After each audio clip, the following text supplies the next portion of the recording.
บสาน2524พระมหาราชครูเกษราปัญญาปรมาติกาจารย์จากวัดดับภัยเชียงใหม่สืบสานเวลาผ่าน131 ปีนานไกล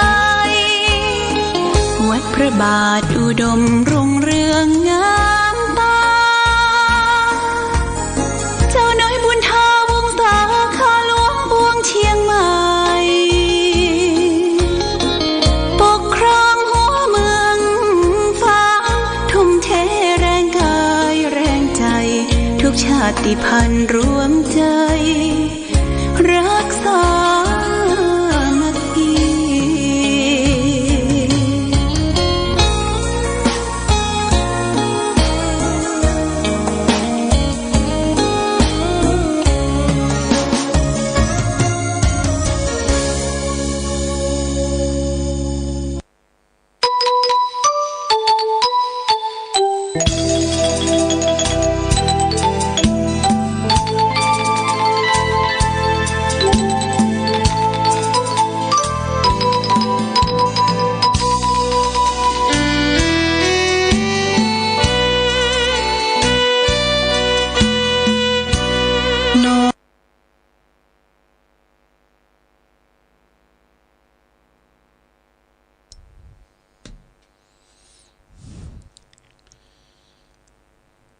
เจริญสุข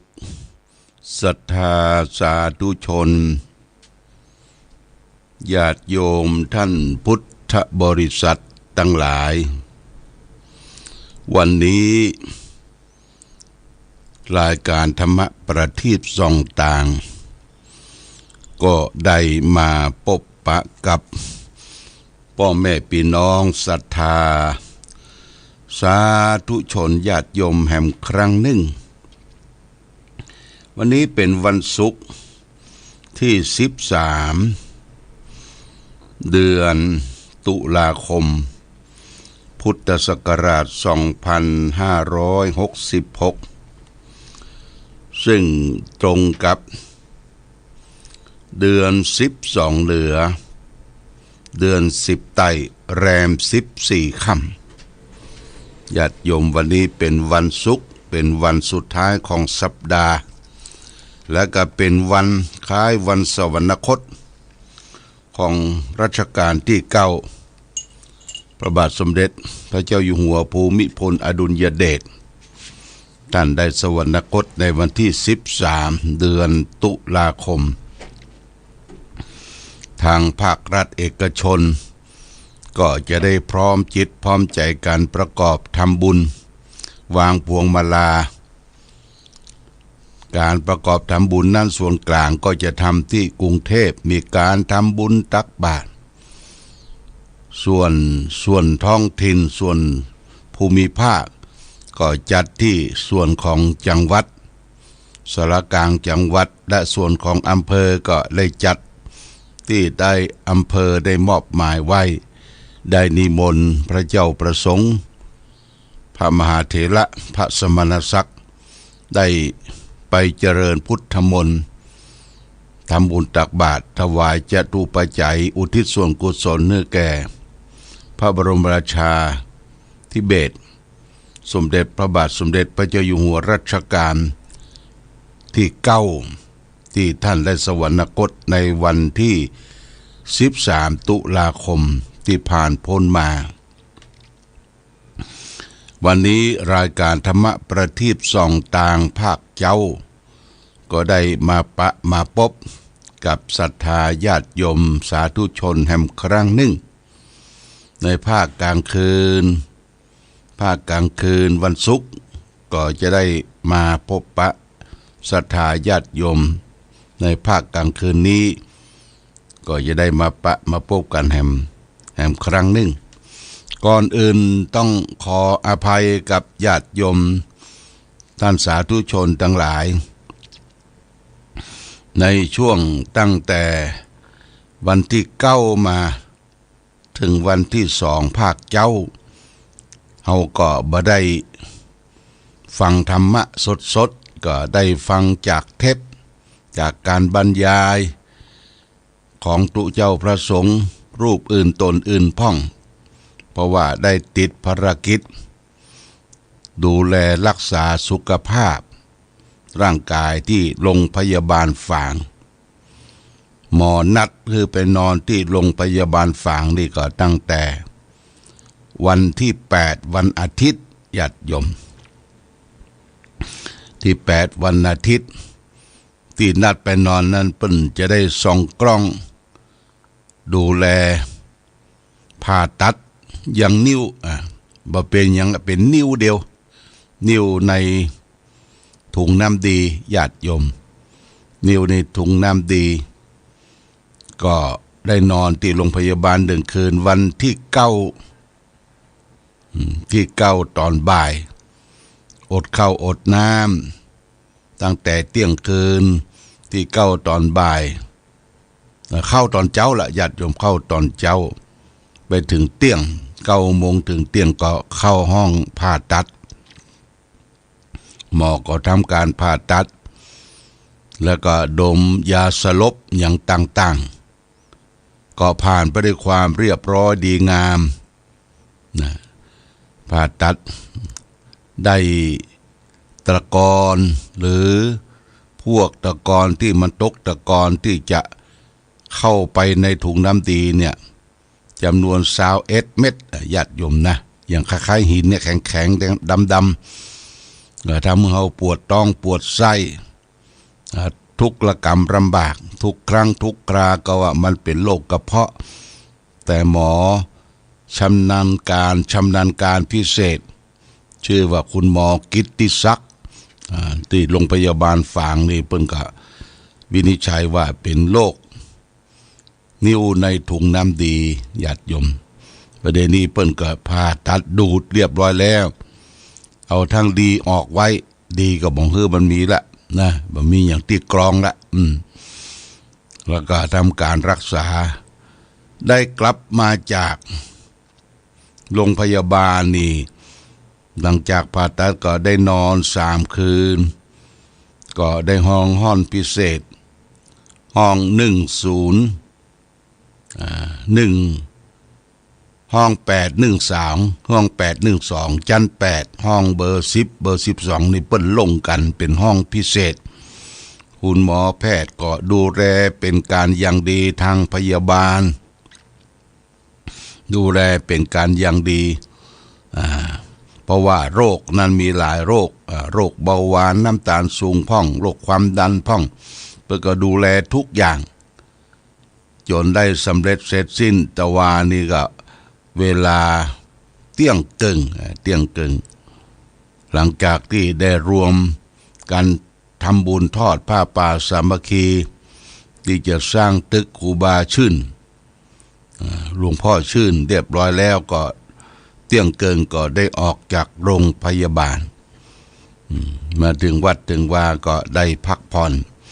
ตอนนี้ก็ได้พักผ่อนที่วัดญาติโยมนะพักผ่อนที่วัดที่วาวันนี้วันที่13ก็งานพระบาทสมเด็จพระเจ้าอยู่หัวก็บ่ได้ไปร่วมเพราะว่าได้บอกคือกองงานเลขาว่านั่งบ่ค่อยสะดวกนะนั่งบ่ค่อยสะดวกก็เลยว่างเว้นไปในปีนี้ก็อุตส่าห์เดินทางจากกุฏิมาที่ห้องส่งวิทยุของชุมชนคณะสงฆ์อำเภอฝางเพื่อได้บอกเรื่องราวให้ศรัทธาญาติโยมท่านสาธุชนทั้งหลายได้รับทราบรับฟังตุลุงหลวงพ่อหายไปไหนฮะ2-3 วันบ่ได้ยินเสียงสดอูจาธรรมะผ่านสถานีวันนี้ก็มานั่งสถานีเรียบร้อยแล้วก็ได้ทักทาปราศัยคือแก่ศรัทธาญาติโยมผู้สนใจฟังธรรมะสถานีวิทยุชุมชนคณะสงฆ์อำเภอฝางเฮามีนโยบายที่จะได้เผยแผ่พระธรรมคำสอนขององค์พระชินวรสัมมาสัมพุทธเจ้าคือแก่พ่อแม่พี่น้องประชาชนทุกชนทุกหมู่เหล่าบ่ว่าจะอยู่ดอยอยู่เขาอยู่ป่าอยู่ลำเนาไพรที่ไหนอยู่บ้านอยู่ตองเคหสถานบ้านช่องหรือจะอยู่ตามบ้านตามจองเป เป็นคนไข้ป่วยติดเตียงก็สามารถเปิดเครื่องรับฟังได้บางครั้งก็มาออกรายการสดบางครั้งโอกาสเวลาก็จะเอาธรรมะที่อัดไว้หรือนิมนต์ตนอื่นมาอู้มาจ่ามาแสดงธรรมให้ฟังและตอนเจ้า6 โมงเจ้านี้เขาก็จะมีการเปิดธรรมะสวดมนต์แปล18 นาฬิกาตอนมื้อเย็นก็เปิดธรรมะสวดมนต์แปลเป็นกู้เป็นกิมมือแก่ศรัทธาญาติโยมท่านสาธุชนทั้งหลายรับทราบได้รับฟังธรรมะอย่างจุกใจและอิ่มใจเดี๋ยวรับสายนี้ก่อนว่าโทรอย่างมาฮัลโหล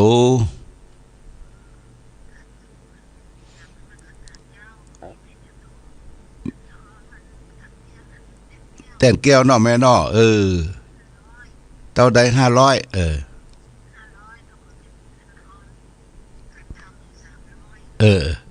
ได้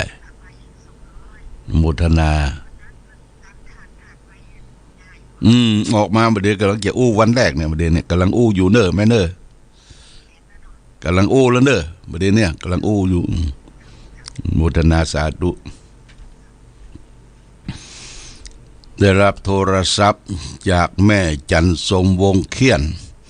บ้านบ่อนปิ่นใต้ว่าขอร่วมทำบุญสร้างแต้นแก้วองค์พลาพระเจ้าระแข่งแต้นแก้วแต้นนี้จะเป็นหินอ่อนมดญาติโยมนะประเดี๋ยวนี้ช่างก็กำลังมาสร้างได้ประมาณสัก 50% กำลังต่อเติมขึ้นไปแม่จันทร์สมวงเขียนก็ได้ทำบุญ500 บาทแล้วก็ได้ทำบุญเป็นกันเทศแห่ม300 บาทในเมื่อคืนนี้วันศุกร์แล้วก็ทำบุญค่าไฟฟ้าสถานีแห่ม200 บาทเป็นเงินปัจจัย 1,000 บาทโมทนาสาธุกับแม่จันทร์สมวงเขียนบ้านบ่อนปิ่นใต้พร้อมโดยคณะลูกหลานมาณโอกาสนี้โดยอยู่ดีมีสุขเน้อมีอายุมั่นควรยืนญาติโยมท่านสาธุชนทั้งหลายก็ได้อู้ถึงเรื่องว่าวันนี้เป็นวันสำคัญในสถาบันของพระมหากษัตริย์เป็นวันคล้ายวันสวรรคตของพระบาทสมเด็จพระเจ้าอยู่หัวพระพัชนกาธิเบศรพระบาทสมเด็จพระเจ้าอยู่หัวรัชกาลที่9วันนั้นเราคงจะนึกถึงสภาพวันที่13ดูเหมือนจะปี2562ที่ผ่านพ้นมาบ้านเฮาเมืองเฮาพระบาทสมเด็จพระเจ้าอยู่หัวรัชกาลที่9สวรรคตญาติโยมบรรยากาศในวันนั้นครึ้มมืดฟ้ามัวดินไปหมดแต่บ่มีฝนตกคล้ายว่าต้นไม้ต้นตอกภูเขาเหล่ากาแสดงความโศกาอาดูลในการจากไปของพระบาทสมเด็จพระเจ้าอยู่หัวรัชกาลที่9ผู้คนชนทั่วประสบนิกรทั่วประเทศแสดงถึงความไว้ทุกข์อาลัยในการจากไปของพระบาทสมเด็จพระเจ้าอยู่หัวรัชกาลที่9พระองค์นั้นเป็นพระมหากษัตริย์ที่อยู่ในศูนย์รวมใจของประสบนิกรปวงชนชาวไทยมาเป็นเวลานานญาติโยมเป็นเวลานานพระองค์ทำงานเพื่อประสบนิกรปวงชนชาวไทยแม้แต่ว่าต่างประเทศ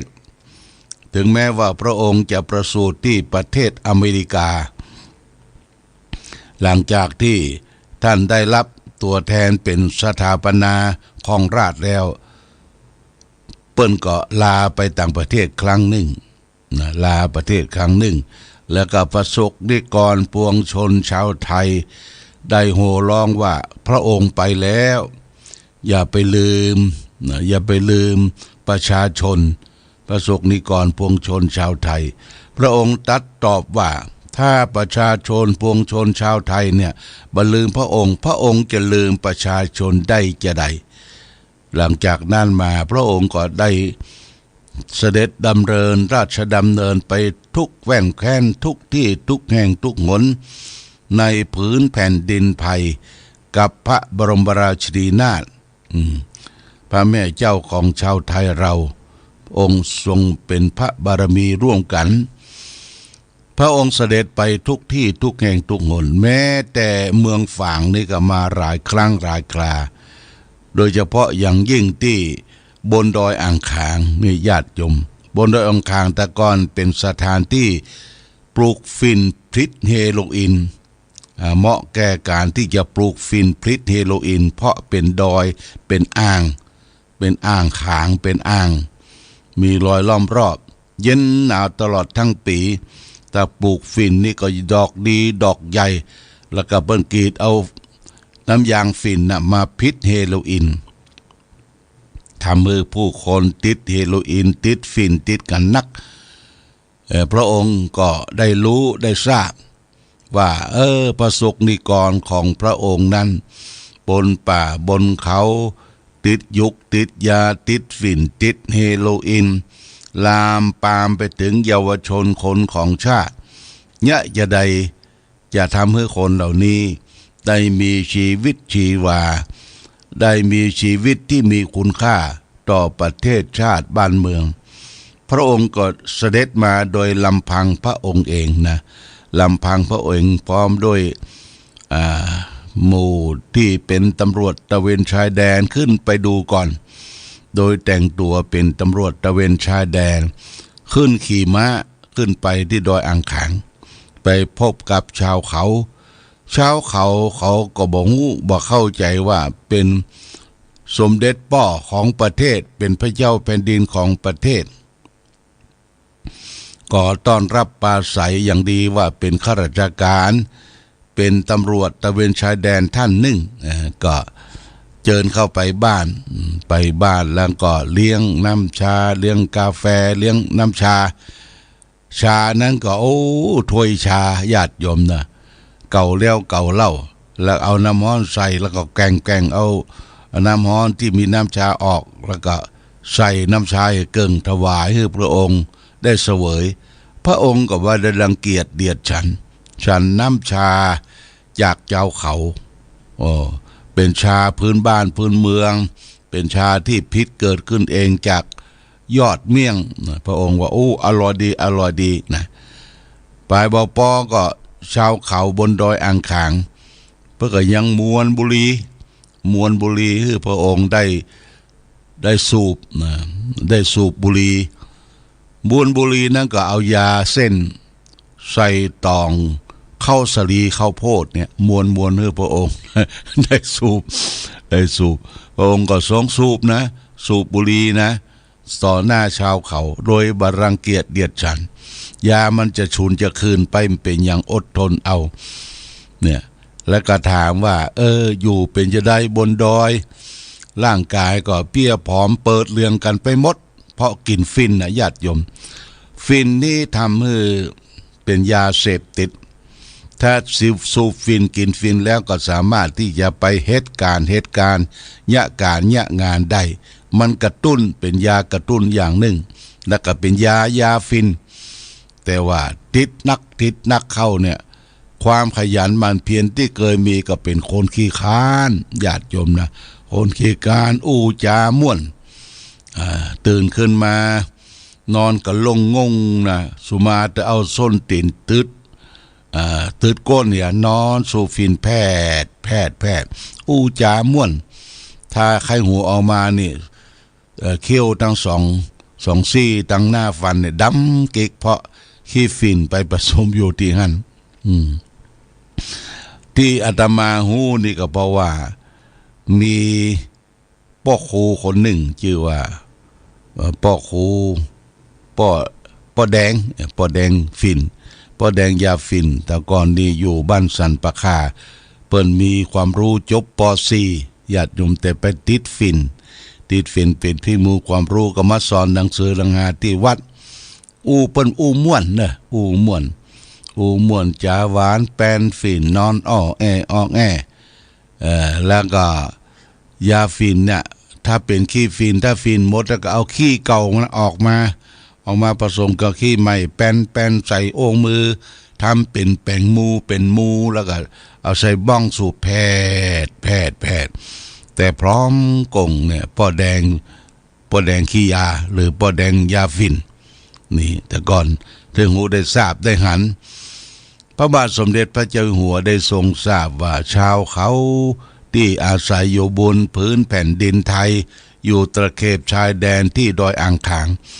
โอ้พร้อมกระล่องกระแรงเปิดเหลืองไปถามว่าเวลากินข้าวกินอาหารที่ไหนซ้อที่ไหนก็เพิ่นก็บอกว่ากินตามพักไม้ไส้เครือเนี่ยนะกินตามพักไม้ไส้เครือบัดเต้าบัดแดงปลูกฝังเองและไปเสาะเข้าที่ใดมากินก็ทำไร่ทำไร่ก็เป็นไร่เลื่อนรอยคือเพี้ยวที่นี้แล้วปีนี้ปลูกฝังที่นี่ก็เลื่อนรอยไปเพี้ยวที่อื่นแหมพระองค์ก็ทรงพินิจพิจารณา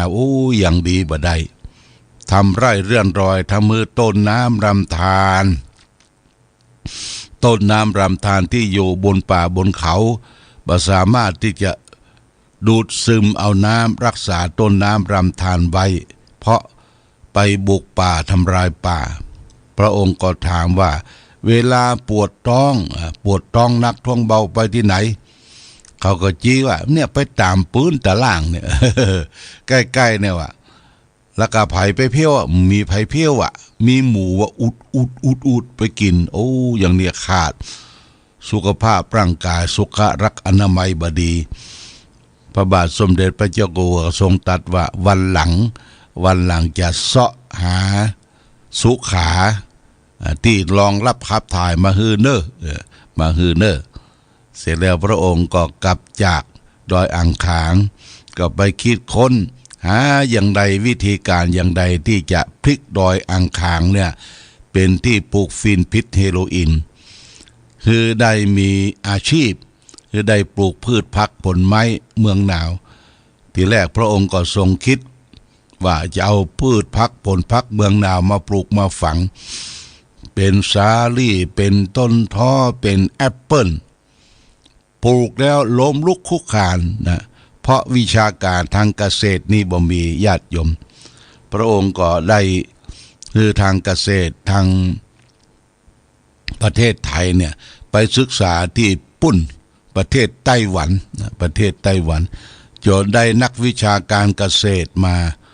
บ้านเปิ้นมันเป็นเมืองหนาวเมืองหนาวมีพืชพันธุ์เกษตรเวลาจะปลูกลูกท้อสาลี่แอปเปิ้ลเนี่ยปลูกจะได้ทำอย่างไรก็เริ่มมีการพลิกพืชผักผลไม้ออกมาในเมืองหนาวส่งเสริมให้ชาวเขาได้ปลูกได้ฝังเป็นอันสตรอเบอรี่ก็ดีเป็นอย่างบดีและนอกจากนั้นก็คือปลูกดอกไม้สดพืชผักผลไม้สวยจดงดงามแต่ก่อนนี่ดอยอ่างขางนี่ก็บ่มีถนนลากยางเตื้อเป็นถนนดินแดงขึ้นไปนี่ลำบากญาติโยมรถจะต้องแข็งแรงบางก็จะต้องเดินขึ้นไปพระบาทสมเด็จพระชนกาธิเบศรพระบรมราชองค์พระบาทสมเด็จพระเจ้าอยู่หัวเนี่ยพระองค์ก็ส่งเสริมให้มีการปลูกเกษตรพื้นที่สูงเรียกว่าเกษตรดอยอ่างขางโครงการหลวงเกิดขึ้นญาติโยมนะโครงการหลวงเกิดขึ้นเอาเจ้าหน้าที่เกษตรของพระองค์ไปอยู่บนดอยทำเป็นกิจลักษณะจนได้พลิกฟื้นพื้นดินที่บนดอยอ่างขางเนี่ยเป็นป่าไม้ร่มรื่นเป็นต้นเกี้ยต้นสนยังก็คงสภาพไว้แล้วก็เป็นแหล่งท่องเที่ยวแล้วก็เป็นแหล่งพักผ่อนตะกอนนี่ก็มีบ้านพักบ้านยังเรียนรับรองพักผ่อนนี่คือพระบาทสมเด็จพระเจ้าอยู่หัวรัชกาลที่9พระองค์ทรงงานพลิกฟื้นดอยอ่างขางคือมีชีวิตชีวามีงานโครงการหลวงเกิดขึ้นในปัจจุบันเนี่ยโครงการหลวงนี่ก็มีอย่างต่อเนื่องและสินค้าโครงการหลวงก็เป็นเครื่องอยู่ในกระป๋องเป็นใบชาเป็นอย่างต่างๆนี่อยู่ในกระป๋อง มีร้านค้าร้านขายในเมืองฝางก็มีในจังหวัดเชียงใหม่ก็มีและทั่วประเทศมีโครงการหลวงเกิดขึ้นเพราะพระบารมีของพระบาทสมเด็จพระเจ้าอยู่หัวของเรานอกจากนั้นก็ได้สร้างทำลบน้ำเรียกว่าชลประการชลประทานโครงการพระราชดำริที่หันชัดๆก็คือโครงการพระราชดำริชลประทานจากแม่น้ำแม่แหงเนี่ยอยู่บนพุ่นละบนดอยปูมื่นแม่แหงน้ำแม่แหงอยู่ตรงนั้นเพื่อกระผ่านเอาน้ำแม่แหงลงน้ำแม่น้ำจากลงน้ำแม่น้ำแล้วก็พันเป็นโครงการพระราชดำริจากที่แม่น้ำแม่ห้างบนป่าจ้าแม่ห้างเนี่ยพันมาสู่บ้านถึงบ้านสันปะคานะที่บ้านเกิดของอาตมาบ้านสันปะคาแต่ก่อนนี้บ้านสันปะคาเพราะว่าเป็นบ้านแห้งบ้านแล้งฝนบ่ตกเวลาจะปีใหม่แต่ละครั้งราคาเขาก็แซวกันว่าตัดต้นกล้วยไล่จู้กันว่าตัดต้นกล้วยไล่จู้กันแทนการหดน้ำแต่ในปัจจุบันเนี่ยโครงการพระราชดำริผ่านมาตรงนั้นพื้นที่อยู่พื้นคลองเนี่ยใต้คลองเนี่ยก็ได้ทำการเกษตรปลูกฝังจะเป็นนาดอนาปังจะเป็นการปลูกสวนปลูกผักพืชผักผลไม้ส่วนส้มส่วนหยังก็ใช้โครงการพระราชดำรินี่หันใกล้ๆชัดๆว่าพระองค์นั้นเป็นพระบาทสมเด็จพระเจ้าอยู่หัวทำการเกษตรอย่างแท้จริงฝนบ่ตกพระองค์เสด็จไปฝนตกดินไหนแห้งแล้งฝนบ่ตกพระองค์เสด็จไปที่นั่นแช่มชื่นเบิกบานที่ไหนน้ำท่วมน้ำหลากเป็นน้ำทะเลหนุนเข้ามาน้ำกร่อยเป็นน้ำเค็มพระองค์ก็ทำน้ำเค็มนะเป็นน้ำจืดนี่เป็นสิ่งมหัศจรรย์เปิ้นจึงได้ถวายพระนามของว่าพระบาทสมเด็จพระเจ้าอยู่หัวภูมิพลอดุลยเดชมหาราชรัชกาลที่9ของประเทศไทยวันนี้เราและท่านทั้งหลายได้ร่วมแรงร่วมใจเป็นวันสวรรคตของพระองค์วันที่13ตุลาคมคล้ายวันสวรรคตของพระองค์ท่านก็ได้ทำบุญสุนทานเฮาบ่ได้ไปทำบุญสุนทานอยู่ที่บ้านที่จองเคหสถานคือไหว้พระสวดมนต์ไหว้พระสวดมนต์แล้วก็นั่งสมาธิแผ่เมตตาแผ่บุญกุศลถวายแต่ดวงวิญญาณของพระองค์ท่านคือมีสุคติภพที่ดีในสวรรค์ฟากฟ้าสุราไรพระองค์ก็จะได้ปันโจกปันใจอำนวยอวยพร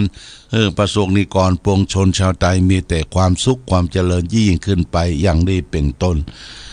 เอาละญาติโยมท่านสาธุชนวันนี้ได้มาธงชาติและเพลงชาติไทยเป็นสัญลักษณ์ของความเป็นไทยเราจงร่วมใจยืนตรงเคารพธงชาติด้วยความภาคภูมิใจในเอกราชและความเสียสละของบรรพบุรุษไทย